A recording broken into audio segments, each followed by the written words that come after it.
नमस्कार मंडळी, मी शीतल आणि तुम्ही पाहताय दिल्लीकर मराठी। या व्हिडिओमध्ये मी तुम्हाला 16 सोमवार कसे करावे हे पूजा विधीसह दाखवणार आहे।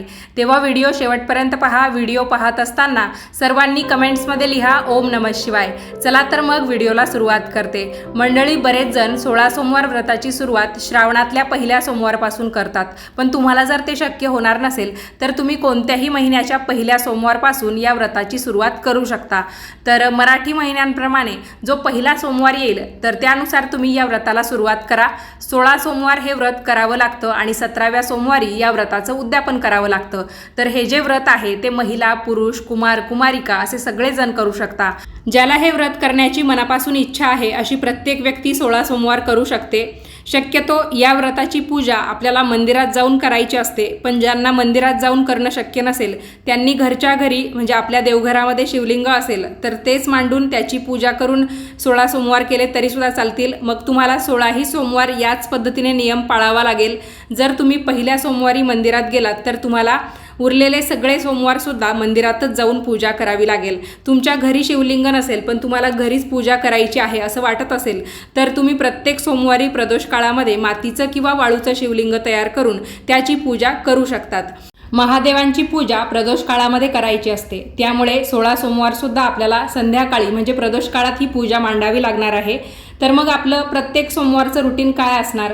सकाळी उठायचं, अंघोळ करायची, आपल्या दिवसाची सुरुवात सूर्यदेवांना अर्घ्य देऊन मग करायची, दिवसभर फक्त उपवास करायचा, सोमवारच्या प्रदोष काळामध्ये पूजा करायची आणि त्यानंतर तुम्ही उपवास सोडू शकता। फक्त व्रताच्या पहिल्या सोमवारी तुम्हाला काय करायचं आहे तर पूजा मांडण्या अगोदर तुम्हाला या व्रताचा संकल्प करायचा आहे। संकल्प करणं म्हणजे काय की तुम्ही हे व्रत नेमकं कशासाठी करताय, हे व्रत करण्यामागचा तुमचा उद्देश काय आहे। जरी उद्देश फारसा काही वेगळा नसला, भगवान शिवशंकरांचा तुम्हाला आशीर्वाद मिळावा म्हणून तुम्ही हे व्रत करणार असाल तर तसं सुद्धा तुम्ही संकल्पामध्ये सांगू शकता। जसं की एखाद्या तांब्यामध्ये किंवा लोटीमध्ये कशात का होईना एखाद्या भांड्यात पाणी घ्या, एक चमचा घ्या, तर 3दा ते पाणी तुमच्या हातावरून तुम्हाला सोडायचं आहे आणि हे पाणी सोडत असताना तुम्ही ओम नमः शिवायचा सतत जप करू शकता। त्यानंतर पुन्हा 2दा तुमच्या उजव्या हातावर पाणी घ्यायचं आणि ते पाणी तुम्ही प्राशन करून घ्यायचं आहे म्हणजे पिऊन घ्यायचं आहे। संकल्पाचं पाणी जे तुम्ही ताटामध्ये सोडलेलं आहे ते नंतर तुम्ही झाडांना टाकू शकता। तर पूजा मांडणी करण्यासाठी तुम्हाला एखादा पाट किंवा चौरंग लागेल, त्याच्यावर तुम्हाला पांढऱ्या रंगाचं कापड अंथरून घ्यायचं आहे। तुम्हाला प्रत्येक सोमवारी ही पूजा मांडण्या अगोदर म्हणजे संध्याकाळच्या वेळा प्रदोष काळाच्या अगोदर जेव्हा तुम्ही ही पूजा मांडाल तर तेव्हा आंघोळ करायची आहे। ही पूजा करताना तुम्ही पांढऱ्या रंगाचे वस्त्रसुद्धा परिधान करू शकता, जसं की तुम्ही साडी नेसत असाल, ड्रेस घालत असाल तर त्या पद्धतीने पुरुष मंडळीसुद्धा या व्रताची पूजा मांडताना पांढऱ्या रंगाचे कपडे घालू शकता। तर मग प्रत्येक सोमवारी तुम्हाला पूजेची वेळ आणि पूजेची पद्धत एकसारखीच ठेवायची आहे, हे लक्षात घ्या। कोणत्याही पूजेला आपण एकसारखेपणा दिला म्हणजे ते व्रत पूर्ण होईपर्यंत तर नक्कीच आपली त्या व्रतामध्ये एकाग्रतासुद्धा साधते आणि एकसारखेपणाने पूजा केल्यामुळे आपल्याला त्या व्रताचं फळसुद्धा अधिक चांगल्या पटीने मिळतं। संकल्प आपल्याला फक्त पहिल्या सोमवारी करायचा आहे, दर सोमवारी करायचा नाही, हे लक्षात असू द्या।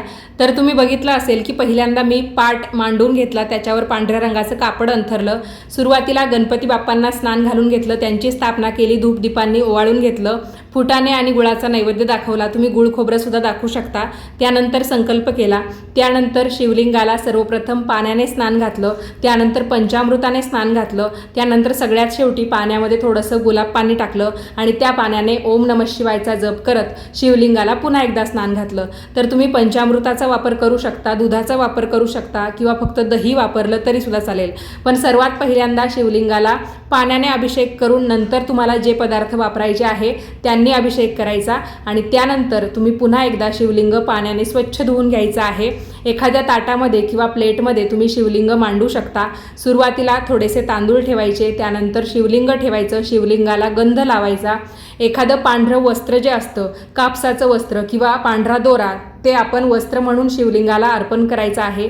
तुम्ही म्हणाल की तू शिवलिंगाजवळ नेमकं काय ठेवलेलं आहे, तर मी कमळगट्ट्याचा एक मणी ठेवलेला आहे, तुमच्याकडे असेल तर तुम्ही तोही ठेवू शकता किंवा नसला तर नाही ठेवला तरी सुद्धा चालेल. पण शिवलिंगाच्या पूजेमध्ये कमळगट्ट्याचा सुद्धा वापर केला जातो म्हणून मी ते ठेवलेलं आहे. त्यानंतर पांढरं फूल वाहिलं, बेलाचं पान वाहिलं.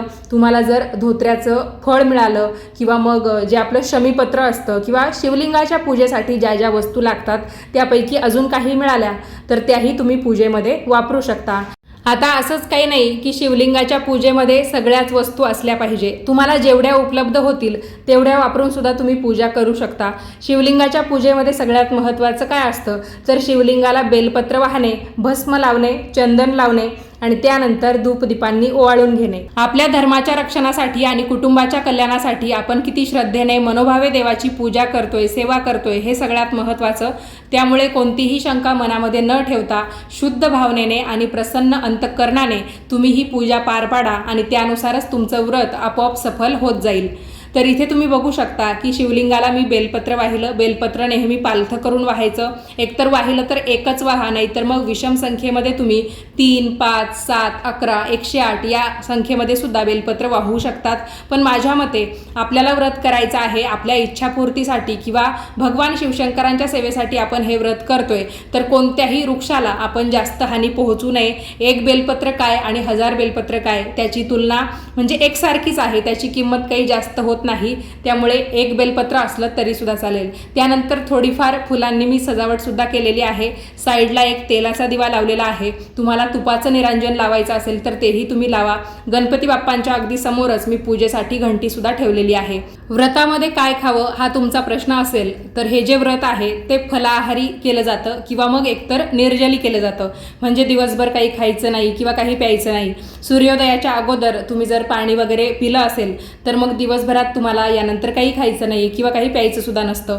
शक्यतो अळणी पदार्थ या व्रतामध्ये खाल्ले जातात. त्यामुळे मीठ न वापरता तुम्हाला फळांव्यतिरिक्त अजून दुसरे काय पदार्थ खाता येईल तेही तुम्ही खाऊ शकता.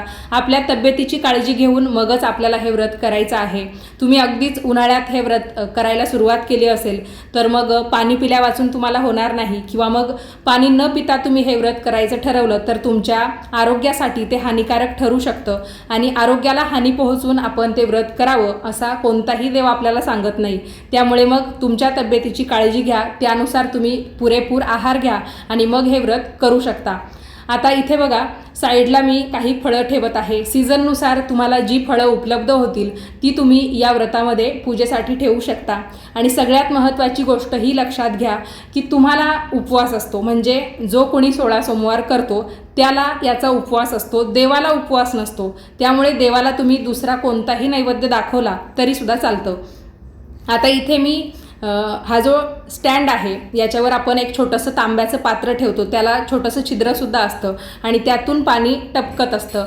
तर याला बरीचशी नावं आहे. तर याला मी तिरपाई किंवा मग शिवलिंगाचा अभिषेक करण्याचा जो काही स्टँड आहे ते म्हणते. तुम्ही याला काय म्हणतात मला कमेंट्समध्ये सांगा.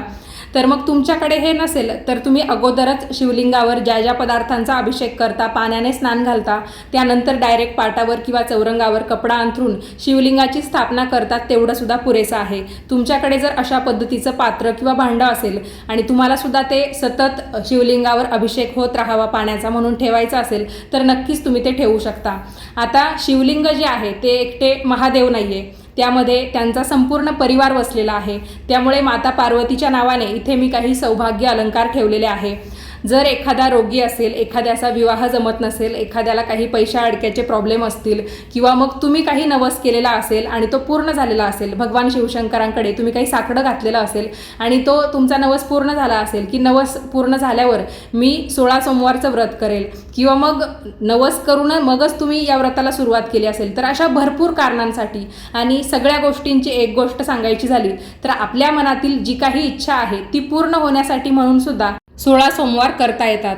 तर हे जे काही सौभाग्य अलंकार मी ठेवलेले आहे ते तुम्ही शेवटच्या म्हणजे 17व्या सोमवारी देवीसमोर ठेवले माता पार्वतीसाठी तरीसुद्धा चालेल किंवा मग पहिल्या सोमवारी तुम्ही ठेवा आणि डायरेक्ट 17व्या सोमवारी जेव्हा तुम्ही उद्यापन कराल तर तेव्हा तुम्ही हे सौभाग्य अलंकार एखाद्या सुवासिनी महिलेला देऊ शकता किंवा तुम्ही स्वतः वापरले तरीसुद्धा चालेल. या पॅकेटवर दिलेलं असतं की जे काही ओटीचं सामान असतं किंवा सौभाग्य अलंकार असतात ते तुमचं व्रत पूर्ण झाल्यावर तुम्ही पाण्यात प्रवाहित करून देऊ शकता. पण मग पाण्यामध्ये प्रवाहित केल्यानंतर त्यातल्या सजीवांना या वस्तूंमुळे हानी पोहोचू शकते आणि मुख्य म्हणजे प्रदूषणसुद्धा होतं. त्यामुळे शक्यतो सौभाग्य अलंकार घेताना ते अशा पद्धतीने घ्यायचे की ते आपण स्वतः वापरू शकू किंवा एखाद्या महिलेला आपण देणार असू तर तीही सुद्धा त्याचा वापर करू शकेल. तर इथे मी चपातीचा चुरमा नैवेद्य म्हणून ठेवलेला आहे, जो महादेवांच्या या पूजेमध्ये लागतोच. तर गव्हाचं पीठ, गूळ वापरून आणि तूप वापरून हा चुरमा केला जातो. आपण म्हणजे नेहमी आपण नाही का गूळ काला करतो, तर त्या पद्धतीने तुम्ही चपात्या करा. पोळीचं पीठ मळताना त्यामध्ये मीठ न टाकता फक्त अळणी ती कणिक मळून घ्या, त्यानंतर त्याच्या चपात्या बनवा आणि त्यानंतर त्या बारीक म्हणजे जसं आपण गुळ काला करतो ना त्या पद्धतीने गूळ आणि तूप वापरून त्याचा चुरमा तुम्ही करू शकता. आणि प्रत्येक सोमवारी तुम्हाला हा नैवेद्य दाखवायचा आहे. इथे मी एका खोबऱ्याच्या वाटीमध्ये काही विड्याचं साहित्यसुद्धा ठेवलेलं आहे, जसं की लेकुरवाळं हळकुंड असेल, सुपारी, खारीक, बदाम, तर ते सुद्धा तुम्ही ठेवू शकता किंवा डायरेक्ट दक्षिणा ठेवली किंवा मग एखादा पाण्याने भरलेला नारळ तुम्ही प्रत्येक सोमवारी ठेवलात तरीसुद्धा चालेल. सगळ्यात शेवटी काय करायचं, कापूर आरती लावायची आणि भगवान शिवशंकरांचा जो महामृत्युंजय मंत्र आहे, ओम त्र्यंबकम यजामहे सुगंधिम पुष्टिवर्धनम उर्वारुकमिव बंधना मृत्योर्मोक्षी यमामृताम, तर तो मंत्र तुम्ही म्हणू शकता. त्याचबरोबर शिवशंकरांची जी आरती आहे, लवथवती विक्राळा ब्रह्मांडी माळा, तर ती सुद्धा तुम्ही म्हणू शकता. आता हा जो चुरमा आपण नैवेद्यात ठेवतो तर त्याचे 3 भाग करायचे. एकदा संपूर्ण चुरमा नैवेद्यात ठेवायचा, त्यानंतर त्याची 3 भागात विभागणी करायची. एक भाग तुम्ही गरजू व्यक्तींना दान करू शकता किंवा मग एक भाग देवाजवळ ठेवायचा, एक तुम्ही गाईला देऊ शकता आणि त्यातला एक भाग जो राहील तो तुम्ही उपवास सोडताना सर्वप्रथम खाऊ शकता. तर उपवास तुम्हाला हा चुरमा खाऊन मगच सोडायचा आहे, या व्यतिरिक्त तुम्हाला कोणतेही पदार्थ खायचे नाही. आणि जर तुम्ही निर्जली वगैरे उपवास केला असेल किंवा तुम्हाला असं वाटलं की नुसता चुरमा खाऊन तुमचं काही पोट भरणार नाही, दिवसभर उपवास केल्यामुळे तुमची एनर्जीसुद्धा डाऊन झालेली आहे, तर तुम्ही ताटामध्ये एका साईडला चुरमा घ्या, त्यानंतर बाकी जे पदार्थ तुम्ही जेवणामध्ये वाढून घ्याल तर ते तुम्हाला बिना मिठाचेच खायचे आहे. म्हणजे संपूर्ण सोमवारचा दिवस आणि रात्र तुम्हाला अळणी पद्धतीने पाळायची आहे आणि मग त्याच्यानंतर दुसऱ्या दिवशी तुम्ही पूजा वगैरे काढल्यानंतर मिठाचं सेवन करू शकता. म्हणजे उपवास सोडायला सुद्धा तुम्हाला असे काहीतरी पदार्थ खायचे आहे की ज्यामध्ये शक्यतो मिठाचा वापर नसेल. तर मग प्रत्येक सोमवारच्या प्रदोष काळामध्ये तुमची याच पद्धतीने पूजा पार पडेल. मध्ये काही तुम्हाला एखाद्या सोमवारी मासिक धर्म असेल, सुतक असेल तर तो सोमवार तुम्ही सोडून द्या, तो तुमच्या गिनतीमध्ये सुद्धा धरू नका. आणि ज्या सोमवारी तुमचं पूर्णपणे पूजा मांडून होईल, उपवास करून होईल, सगळे नेमधर्म पाळून होतील, तर तेवढे सोमवार करून तुमचे 16 सोमवार झाले पाहिजे. आणि 17व्या सोमवारी सुद्धा तुम्हाला वाटत असेल तर तुम्ही उपवास करा किंवा मग उपवास नाही केला तर मग त्या दिवशी तुम्हाला उद्यापन करायचं आहे, म्हणून तुम्ही 16 जोडप्यांना बोलवायचं आहे. म्हणजे पती पत्नी मिळून एकच जण आहे अशा पद्धतीने तुम्ही पकडायचं. तर मग असे 16 जोडपे तुम्हाला बोलवायचे आहेत. 16 जमले नाही तर 8 जोड्या बोलवा, तर 8 जोड्या मिळून 16 जण होतील आणि 16 जोडपे तुम्ही बोलवले तर 32 जण होतील. यानुसार तुम्हाला चुरम्याचा प्रसाद ठेवायचा आहे, तो तुम्ही त्यांना दान करू शकता. ज्यांना अगदीच अशा पद्धतीने उद्यापन करायला जमणार नाही त्यांनी गोरगरीब लोकांना या दिवशी चुरम्याचं दान केलं, त्या पद्धतीने उद्यापन केलं तरीसुद्धा चालेल. जे कोणी जोडप्यांना बोलवेल तर त्यांनी चुरम्याचं दान तर त्यांना करायचंच, त्यासोबतच तुम्हाला त्यांना काही अजून दक्षिणा वगैरे द्यायची असेल, कपडे वगैरे दान करायचे असतील तर तेही तुम्ही करू शकता. थोडक्यात उद्यापन म्हणजे काय हो, आपण ज्या देवी देवतांच्या नावाने उपवास करतो, व्रत करतो, तर शेवटचा दिवस आपण त्यांच्या नावाने गोरगरीब लोकांना किंवा आपल्या यथाशक्तीनुसार थोडाफार दानधर्म करायचा असतो. या अर्थाने उद्यापन केलं जातं आणि या व्रताची खरी सांगता होते. तर 16 सोमवारचं जे काही व्रत आहे ते तुम्ही 1 वर्ष, 3 वर्ष किंवा कुणी 16 वर्षसुद्धा करतात. तर तुमची जशी इच्छा असेल त्यानुसार तुम्ही 16 सोमवारचं व्रत करू शकता. जे कोणी कुमार कुमारिका असतील त्यांनी उद्यापनामध्ये त्यांच्याच वयाच्या मुलांना मुलींना या उद्यापनासाठी बोलवलं तरीसुद्धा चालेल. बाकी उद्यापनाचा जर तुम्हाला सेपरेट व्हिडिओ पाहण्याची इच्छा असेल, यामध्ये जर थोडंफार काही समजलं नसेल तर प्रश्न विचारा किंवा मग सेपरेट व्हिडिओची तुमची विनंती असेल तर तीही तुम्ही कमेंट्समध्ये नोंदवू शकता. व्रत करणारी व्यक्ती जर विवाहित असेल तर त्याने व्रताच्या दरम्यान म्हणजे प्रत्येक सोमवारी ब्रह्मचर्य पाळायचं आहे. जे कोणी हे 16 सोमवारचं व्रत करत आहे त्याने खोटं बोलणं टाळावं, एकमेकांची टिंगलटवाळी करणं किंवा मग खोटी स्तुती करणं किंवा खोटं बोलणं असेल, घरामध्ये वादविवाद करणं, शिव्या देणं किंवा मग एकमेकांशी वाईट साईड बोलणं या गोष्टी टाळून घ्यायच्या आहेत. एकदम चांगल्या वातावरणात योग्य नियम पाळून तुम्हाला हे 16 सोमवारचं व्रत पार पाडायचं आहे. तुमची इच्छा भोलेनाथांच्या कृपेने नक्कीच पूर्ण हो अशी मी प्रार्थना करते आणि आजच्या व्हिडिओमध्ये इथेच थांबते. धन्यवाद.